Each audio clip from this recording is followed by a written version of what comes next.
impressive work here by the Badgers, who just don't really know how to lose much at home.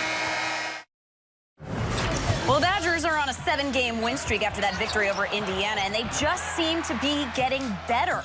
Sophomore Ethan Happ continues to make his case as the Big Ten Player of the Year, shooting at 57%, the second best in team history. They are 20-3 this season overall, making this their 11th straight 20-win season. And they only have one conference loss. That was exactly 1 month ago at Purdue. The Badgers are also pretty good at closing out games. They are currently 33-0 under head coach Greg Gard when leading with 5 minutes left. We chatted with Greg Gard today. Take a listen into our conversation. And we are joined now by Wisconsin head coach Greg Gard. And coach, Ethan Happ is averaging more than 14 points per game. He's second in the Big Ten in field goal percentage. And then defensively, he's excelling in just about every category. Now, last season, he was Big Ten Freshman of the Year. But I want to know what kind of developments you've seen from him between last season and this year.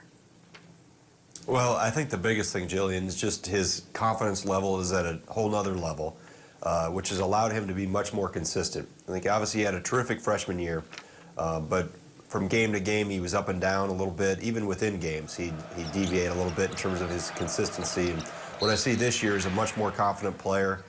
Therefore, he's obviously been much more consistent, and obviously he's done a terrific job for us.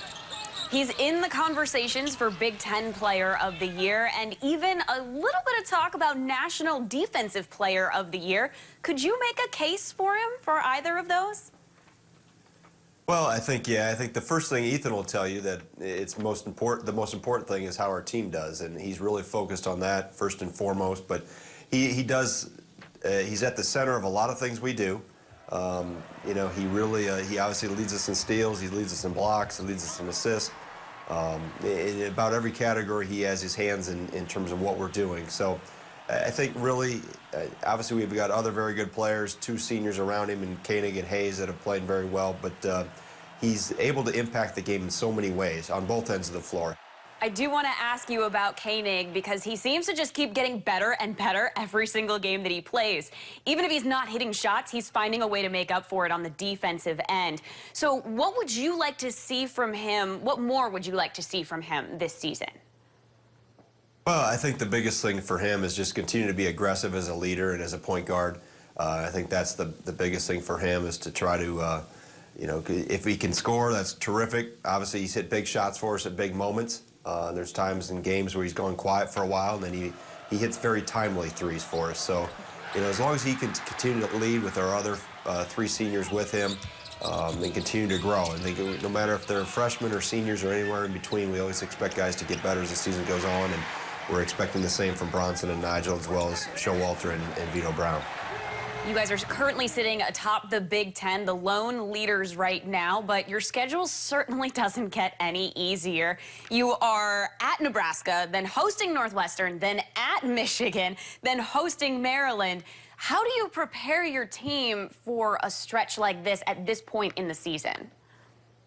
Well, we approach it just like we've approached every other game in the season. It's just one at a time, really not making any big deal about what the opponent is or who's upcoming down the road. We've really just tried to focus on one day at a time, one practice at a time, try to improve every day, and really put the spotlight and the focus more on us than we have any specific opponent.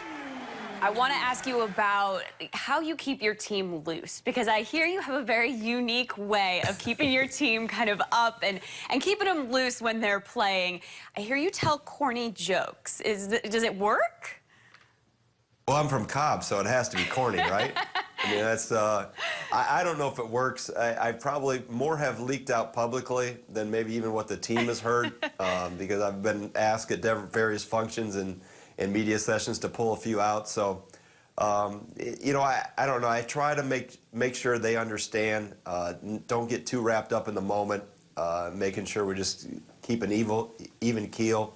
And specifically in the shooting, you can't get, when the ball's not going in, you can't make that an emotional topic.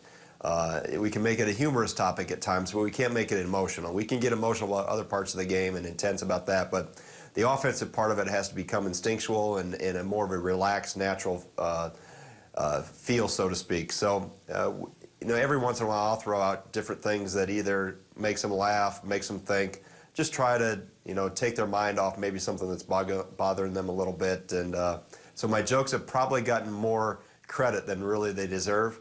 I don't know if they've been that effective. All right, well, you know my next question is going to be, give me a joke. Well, the go-to one is, why did the cookie go to the hospital? You have an answer? You don't know? No. Because he was feeling a little crummy. Of course. I was going to go with something crumbly, chips, I don't know. Yeah. All right, that's a great one. Do you have a special place that you get the jokes from? I've got 3 kids at home, a sophomore in high school, an 8th grader, and a 3rd grader. The sophomore really won't take any claim that she provides me with any jokes, but the 2 younger ones, they feed me them as much as I ask. They've always got new material for me. All right, so it's a family affair at Wisconsin basketball. Coach, thank you so much for joining us. Yeah, you bet. Thanks for having me on.